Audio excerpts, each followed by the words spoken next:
I look at the debates that are taking place now and the discussions around how boys are doing and how girls are doing in science or literacy. This is all coming out of data, which we simply didn't have before. However, Sean Conway, many teachers say they have to teach to the test out of fear that their students and their school will somehow be, pejoratively described in the newspapers of this province. Is that a real fear in all of this? Well, I think it's a real concern, and if you go back, if you're as old as some of us are around this table, you'll remember the good old days of province-wide testing, the famous departmentals, and there was clear evidence back in the 1950s and 60s to which Mr. Davis responded by saying, there are some problems there. But on the other hand, what was going on, I think, and opinion-making middle-class parents were certainly seized of this idea that, colleges and most especially universities were doing some testing of their own, and in many cases they weren't advertising it because a lot of people were beginning to understand that the University of Toronto and Western and Queen's and a lot of places in between and around them were saying, it appears to us that for certain kinds of programs, not all of these graduates are coming to us with the same level of understanding and competence. That's not to say that they're not all bright kids, but that was the worry. You needed some province-wide standard by which let's parse out that argument, though. They're saying we're teaching to the test. The test is testing whether kids can read or do arithmetic. So I hope they're teaching to the test. That's what you want them to do. That's what it's supposed to measure. I just want to, just 1 second. But because I want to go back to something Janet said, that I think that when parents do want to know how their kids are doing, they absolutely do. They definitely, there's no question about that. But those tests don't necessarily, for one thing, because they're 1, 2, 3, 4, whatever that means, they don't necessarily tell you how your child is doing. And I thought, and my understanding is, and what I've told my children through their many tests is, they're to test the curriculum, the system, the methods of the teaching, and they are not helpful at all.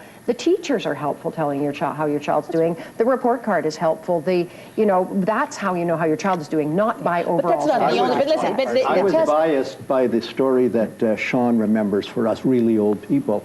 I was in grade 13 when there were hundreds and hundreds of people in a big room, all doing their tests at the same time. I got 90 in my grade 13 history, and I knew nothing. I knew the 13 reasons for the First World War. I didn't even know where the places were that I was able to write down on a piece of paper. I just memorized them. And I came to the view, starting with early childhood education all the way through, and in 10 years later, in the era of the World Wide Web, it reinforces in me, you can't learn very many things. You can't learn much knowledge. You learn some basics, and then the purpose of school is to make you learn how to learn and to make you like learning. Yes. And for that, and I think testing is often the negation of that proposition. But Jerry, I would agree with you if we were doing that kind of testing in Ontario. And there was a political decision both when we were in power and it was followed through with the Harris government after, not to do that type of testing. It was going to be curriculum-based testing. Yes. It's made here in Ontario. The classroom teachers have actually been in part of designing the testing that we use in this province. So it's not that kind of testing at all. Let me put one more issue on the table here, part of our listening to parents, part 2 of our show here.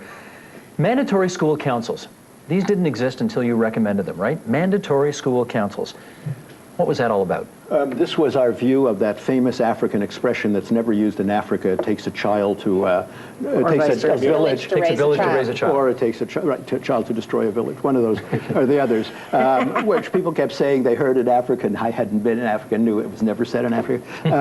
And so it was a way to bring the world in, not just parents, because the parents I knew who were active in PTAs, the Old-Fashioned Parent-Teacher Association, often had some kind of axe to grind. Their kid didn't do well enough in music or something, so they joined so they ran in for trustees. It was to bring people in, it was to bring people from the community, and it was to make the school the center of a real world, not this little isolated, hibernated place that it later became. Annie, did they work? Well, I think it's really interesting that you say that was the impetus, but because I think in that way they're not quite working, that we have a ways to go in terms of making schools, that probably we need more policy and more training for principals and for teachers about how to welcome in the world. I think that it's important to have school councils. It made us laugh that you could legislate volunteerism, that you could say you must be on the school council. Unfortunately, school councils still have the same 6 parents that the PTA always had, so that they're successful in that there is an expectation that every school will have a school council, that the school council has to have members of the community in it. It has to have teachers and the principal. Having the sort of criteria laid out is successful. The idea is a good one. I think that we haven't. For one thing, because we changed the role of principal too drastically over the last few years, about which nobody ever talks, principals don't have time to deal with parents anymore. They don't have time to deal with kids or teachers either, unfortunately. And that's where probably more work needs to be done if we really truly want to make schools that welcoming place. And we also have to shift our notion that by getting obsessed with school council, somehow that was the important part of parent involvement, that this was the high quality parent involvement, whereas for me it's whatever you do, helping your kid with your homework or making them lunch or checking for lice or however you're involved. Well, I just want to very quickly say that there was also subtext to this in the mid-1990s, and I think all of us around this table would probably want to admit publicly, privately if not publicly, that by the mid-1990s, Ontario was seized of a very significant power struggle around this system of public education. Who was in charge? Janet or someone said earlier that parents were increasingly felt that their views were somehow not either wanted or listened to, and they understood, I think, as did others in the community, that there seemed to be one hell of a fight between the government, and it didn't seem to matter whether it was a Tory, Liberal, or NDP government, and trustee organizations, teacher federations, and around many of these really important issues in public education, there was often just a fierce fight, and it didn't always appear that the interest of student, parent, or broader community was anyone's first concern. So that you see, I think, in the debate around this kind of a recommendation, a sense that, hold on, folks, it's public schools, it's for the public, and the public is more than some of the rather prominent... There's another part. Okay, sorry. No, well, are school councils the be-all and end-all? And the answer to this, no, they're not. But what they were was a very important signal, I think, to the system and to parents that you are part of the team.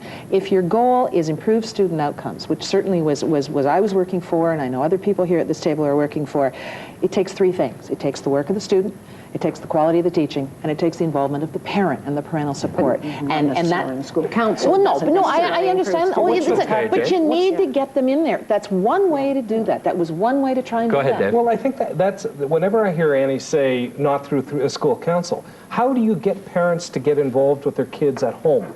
Part of it is first saying to parents, you're welcome at the school. You're a partner at the school. You can be a partner at developing the school improvement plan. Now, you say that you can't, you said earlier, it seems ridiculous there had to be a law or regulation to say that there had to be volunteerism. I'm telling you, we put the first regulation in place. Do you know how many schools out of the 5,000 across this province where we had boards and principals that said we're not going to have school councils? Why did they say that, Dave? Because they didn't want, not every school. They were worried about parents running schools. Well, not every. Well, I think it's a little even more simplistic than that. They had no experience with it.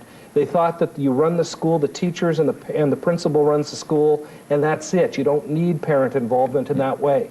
And I just think your experience in Toronto sometimes does not always represent the experience in other parts of the province. The chair of my school council, the secretary of my school council, I was on my school council before there were school councils. I think it's a very important piece, but I think that it's naive to think of parents who are very tired and very busy, that the thing that they want most in the world is to go to more meetings. They want to know, they do want to know how to be involved in their children's education. Lots of parents want to be on school councils. There's no question about that. But I have been involved, I have a kid in grade 12, so I've been in school for 14 years, and there are always the same number of people at school council meetings, and it's always maybe 20. I'm particularly impressed when I go to schools and I see workshops that the school council has organized with the principal, teaching parents how to work and do their homework with kids at home. One of the programs let's take an example. The early reading program that was started, it asked the school with the parents as part of a team to set the learning goals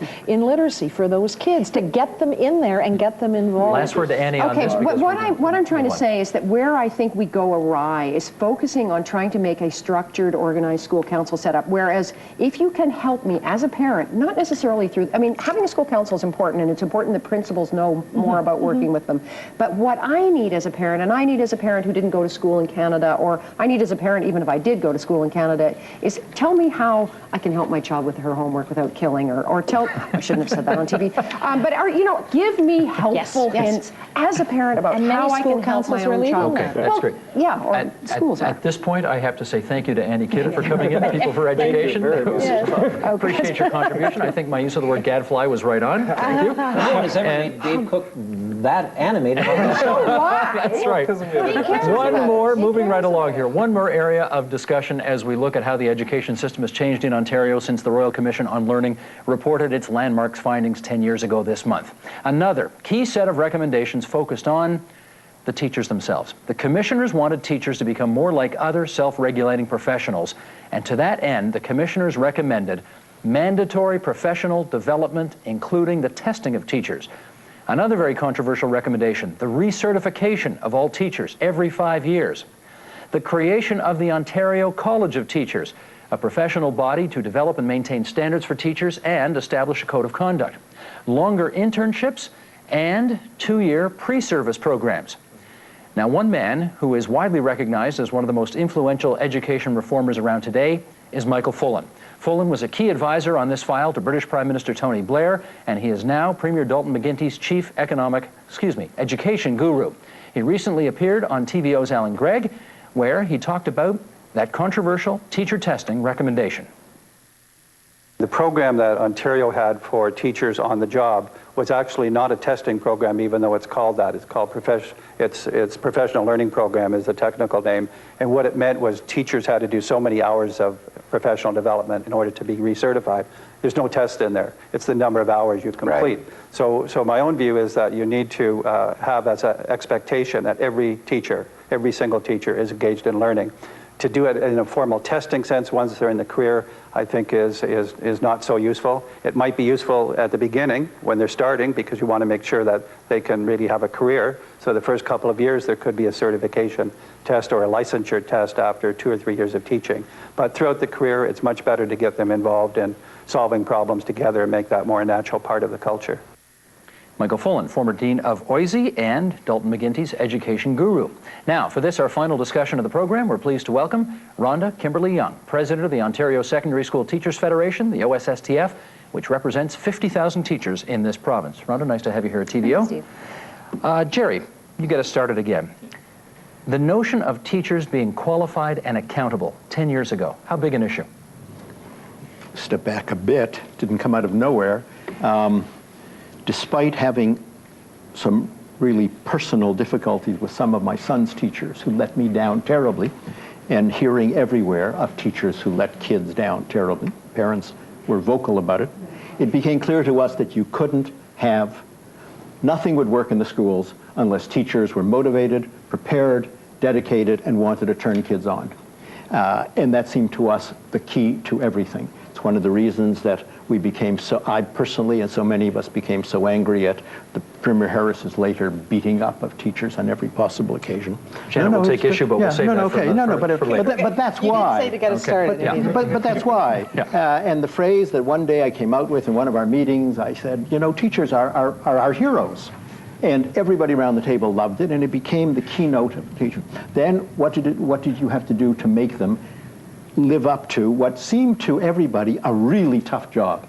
I mean, I still can't imagine much very harder than 3 or 4 months, day in and day out, getting up early and slogging your way and keeping your own interest up in motivating kids at every single level. And it seemed to us, it seems to me, in every single thing from being prime minister to being a dentist, that technology moves so quickly, that the state of information and knowledge moves so quickly, that teachers couldn't just rest on their original laurels. So we wanted them to be better prepared when they went in, and we wanted them and we wanted them because human nature is what it is. We wanted them to be obligated throughout their career to continue to refresh themselves, to be professionally developed. And we thought, sorry, just forgive, that they didn't need a test to do that because a test couldn't judge their motivation. A test could never judge their level of excitement.